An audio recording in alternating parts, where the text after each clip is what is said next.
Bienvenue sur Africa 24 dans cette nouvelle édition de l'Africa Tonight. Voici les titres de l'actualité. La traditionnelle cérémonie de présentation des vœux de Nouvel An au chef de l'État s'est tenue le 9 janvier au Cameroun. Un rendez-vous que le président Paul Biya a axé autour de la politique de mondialisation. Visite du Premier ministre soudanais Abdallah Hamdok dans le Kordofan Sud. Il s'agit du premier déplacement de ce genre d'un responsable gouvernemental en près de 10 ans dans cette zone de conflit. Et le Fonds monétaire international se montre optimiste quant aux réserves de change de l'Afrique centrale. L'application stricte de la réglementation d'échange devrait permettre aux avoirs extérieurs nets régionaux d'atteindre l'équivalent de 5 mois d'importation d'ici 2022. Mais tout d'abord, retour en Centrafrique ce vendredi 10 janvier de l'ex-chef de la rébellion Séléka, Michel Djotodia. Après 6 ans d'exil, pour rappel, il avait pris le pouvoir par les armes en 2013, devenant ainsi l'unique et éphémère président de confession musulmane du pays. Notons que l'arrivée de Michel Djotodia à Bangui intervient près de 3 semaines après le retour du chef de l'État qu'il avait destitué en 2013, à savoir François Bozizé. Il est également à noter que ce retour s'effectue à moins d'1 an de l'élection présidentielle.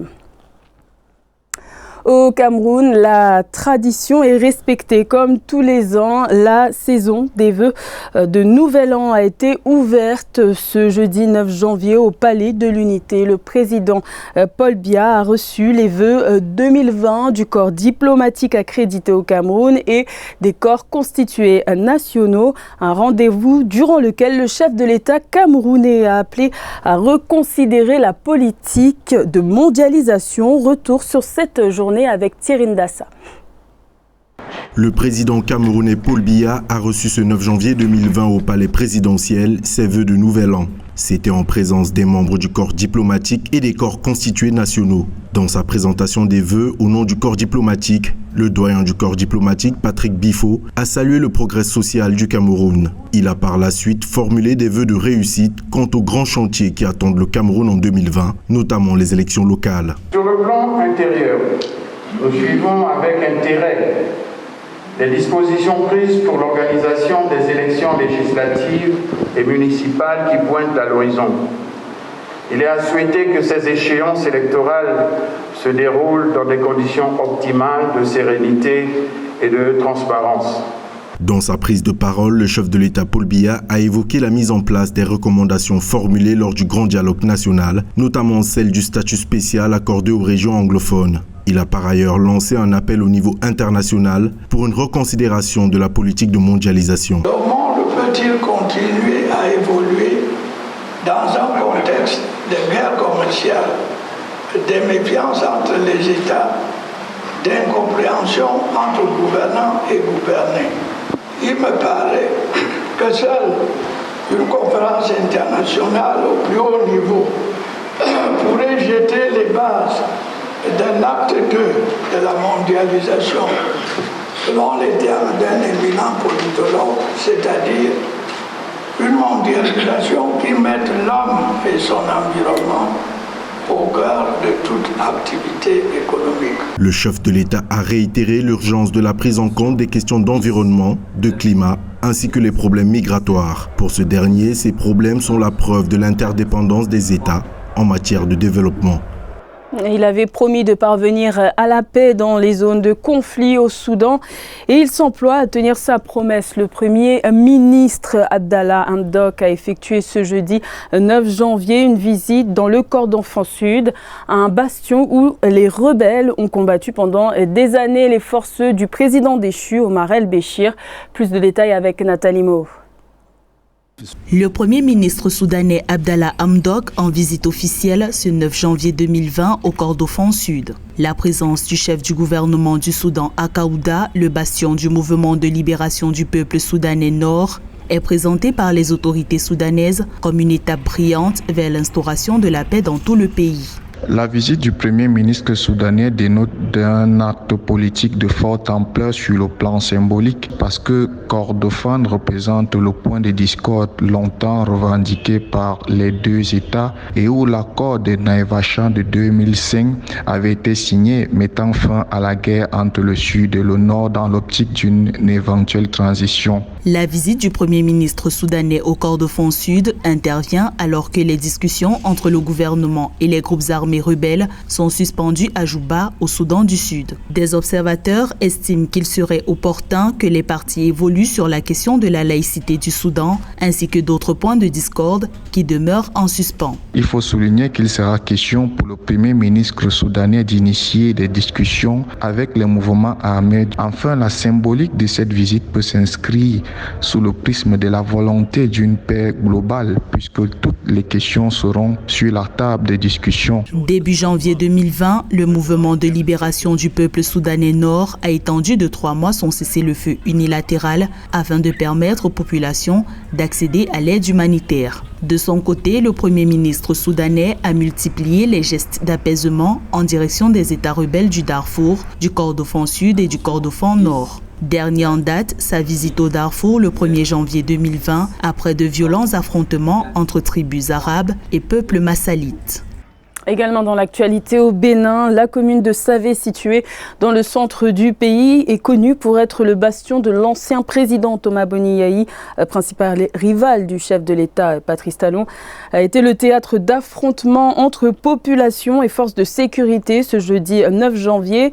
Selon plusieurs résidents, la route inter-État Cotonou-Savé, qui est l'axe principal du pays, a été barricadée tout au long de la journée. Une situation qui interviendrait suite à l'interpellation d'un individu par la police un peu plus tôt dans la journée. Aucun bilan officiel n'est pour l'instant disponible. Bonne perspective pour les réserves de change des pays de la CEMAC. Les prévisions du Fonds monétaire international indiquent que les avoirs extérieurs nets régionaux pourraient atteindre l'équivalent de 5 mois d'importation d'ici 2022. Une performance qui trouverait sa source notamment dans l'application stricte des réglementations d'échange. Plus de précisions avec Philomène Tiné. Les réserves de change de la Communauté économique et monétaire de l'Afrique centrale, CEMAC, en nette progression. À fin juin 2019, elles ont atteint 3 822 milliards de francs CFA pour les 6 pays membres de la Communauté économique.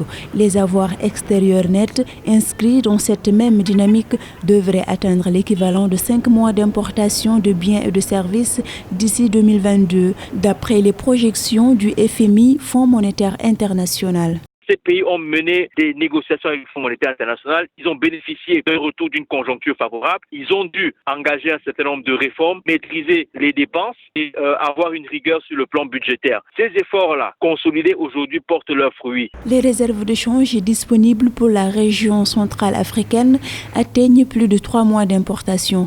Ceci résulte notamment des nouvelles réglementations de change mises en place par la Banque des États de l'Afrique centrale relatives au renforcement de restrictions des politiques macroéconomiques et financières. Je pense que simplement, c'est la discipline sur le plan budgétaire qu'il faut maintenir en faisant en sorte que les dépenses ne soient pas supérieures aux recettes, tout simplement. Et ensuite, maintenant, faire en sorte que, au niveau interne, que le climat des affaires s'améliore, que les investisseurs soient à nouveau au rendez-vous. Le FMI préconise que les pays membres de la CEMAC apportent leurs gains en devises à la Banque centrale, dans le but de mieux reconstituer leurs réserves de change. En outre, la croissance globale de la zone CEMAC devrait accélérer à 3,5% en 2020, portée principalement par le secteur non pétrolier. La Banque nationale d'Éthiopie prévoit une croissance à 2 chiffres en 2020. La croissance économique nationale pourrait atteindre 10,8% pour l'exercice se terminant en juillet 2020, le fruit des réformes menées par le Premier ministre Abiy Ahmed, entré en fonction en 2018. Corinne Kamsefem. Au thème de l'année budgétaire en juillet 2020, la Banque nationale éthiopienne prévoit une croissance de 10,8% contre 9% l'exercice précédent. Une croissance à deux chiffres rendue possible par les réformes économiques initiées et renforcées par le Premier ministre Abiy Ahmed depuis son arrivée en avril 2018. Depuis l'arrivée du Premier ministre Abiy Ahmed, il y a eu l'accélération des processus de privatisation des entreprises publiques et un renforcement également du secteur privé en tant que tel. Il y a également l'accord de paix avec l'Érythrée qui a fini par stabiliser la zone Afrique de l'Est. L'énergie, les télécommunications, les transports ou encore la production du sucre ne sont plus la chasse gardée de l'État. Cette dynamique de modernisation de l'économie a ravivé l'intérêt des investisseurs et bailleurs de fonds tels que le Fonds monétaire international qui a conclu avec l'Éthiopie un accord triennal d'un montant de 2,9 milliards de dollars. Mais il est évident qu'une telle croissance ne peut se pérenniser si véritablement l'Éthiopie entre dans un cycle de stabilité politique. En 2017, il y a eu des troupes civiles en Éthiopie, une incertitude politique liée à la velléité de sécession de certaines régions en Éthiopie. Donc voilà autant de menaces, y compris les aléas climatiques, qui peuvent alors contrarier cette prévision de croissance au cours de l'année 2020. Selon la Banque africaine de développement, l'année 2020 verra l'accentuation de l'embellie économique en Éthiopie. Cela passera par la modernisation dans l'agriculture, mais aussi la poursuite du processus d'industrialisation avec le développement des zones industrielles. De même, l'option de libéralisation choisie par le gouvernement va réduire les dépenses publiques avec un effet stabilisateur sur la dette publique. À la découverte d'une étoile montante active dans le domaine du rap africain, il s'agit de Alric. Cet artiste burkinabé exerce son talent dans la musique de variété, une voix unique qui surfe aisément sur plusieurs rythmes. Reportage de notre correspondant Jean-Paul Ouedraogo, commentaire Marcel Farba-Maroun. Nouvelle étoile montante du rap burkinabé, Alric est l'auteur du titre à succès Petit Monde, déjà en rotation sur les chaînes de radio et de télévision locales.